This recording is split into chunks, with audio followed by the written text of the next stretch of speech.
E a gente continua conversando aqui com o Dr. Romualdo Sanches sobre esse segundo dia de julgamento do casal Nardoni. Eu queria começar falando justamente da cariação que a Eliana Marques estava falando, que existe essa possibilidade, o Dr. Podvol pedir uma cariação. O quanto uma cariação, num caso desse, num julgamento como esse do casal Nardoni, pode ser esclarecedora, a cariação pode ser esclarecedora para os jurados, já que envolve muito a emoção de testemunhas e dos réus também, né, Dr. Romualdo?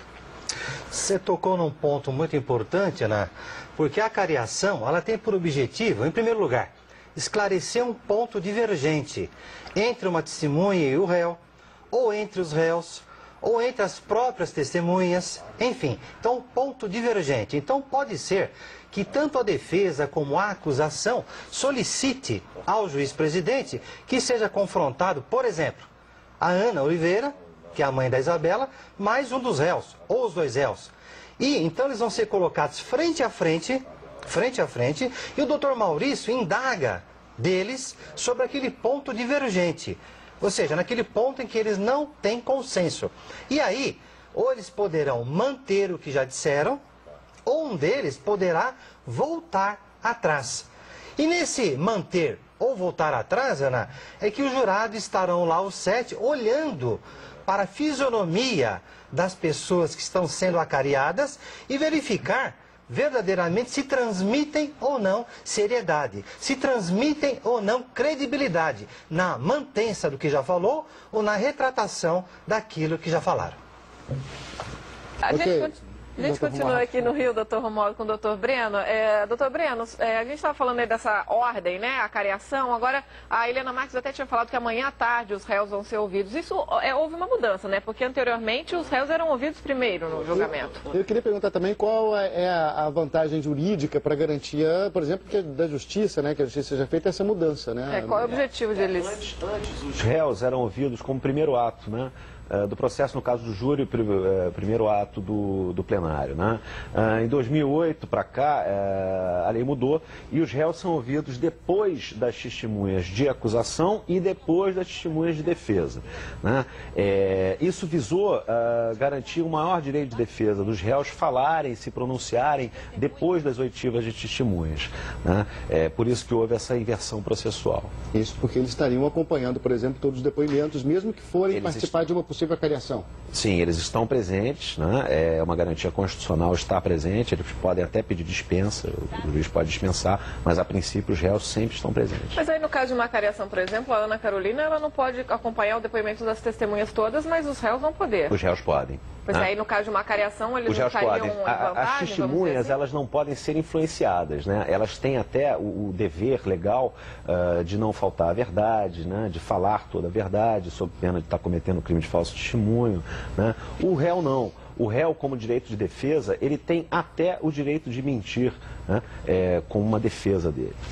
Bom, o doutor Mauro Ricardo, que é perito criminal, especialista em perícia criminal, eu queria perguntar sobre essa novidade, né? Quer dizer, hoje a gente tem disponibilizado aqui no Brasil uma série inclusive de melhorias tecnológicas das perícias. Isso vem de 10 anos para cá. O senhor acha que a própria justiça, ela está preparada para esse tipo de coisa que é apresentada, por exemplo, como uma maquete? Ela vai ter um efeito muito mais técnico ou muito mais teatral aí no aspecto da defensiva do argumento aí no caso do Ministério Público? Não, eu acho que vai ser positivo.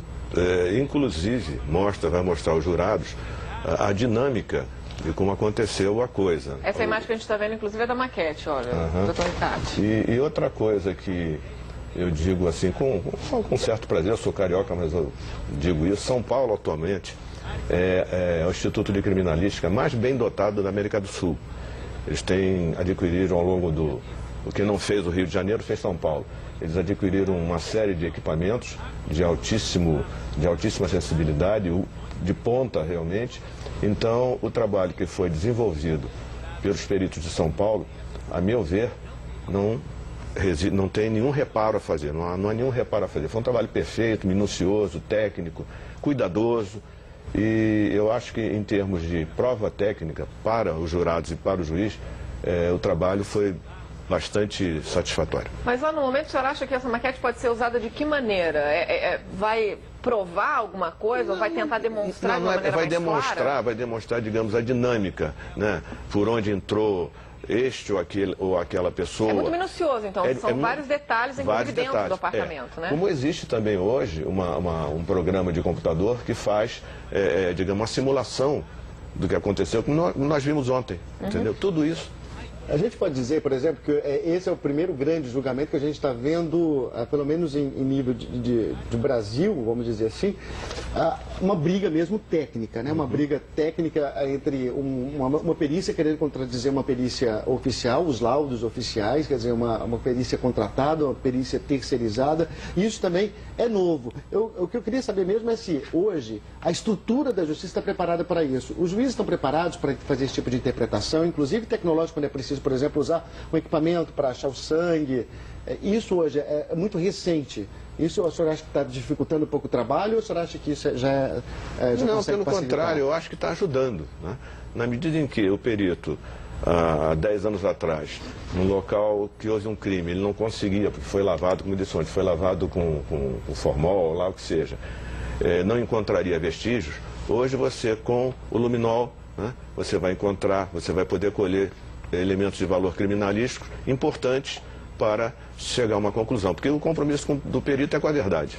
Doutor Breno, o senhor concorda? O senhor acha que a justiça está pronta para esse tipo de evolução tecnológica que a gente está vivendo nos últimos tempos? Ou não? Eu concordo com a afirmação de que isso está ajudando a melhorar, sem sombra de dúvida, né? Agora, talvez falte um pouco aqui, até mesmo sob o ponto de vista acadêmico, né? A gente saber lidar, né, mais com produção de prova, né? E aí eu não me refiro aos peritos, né?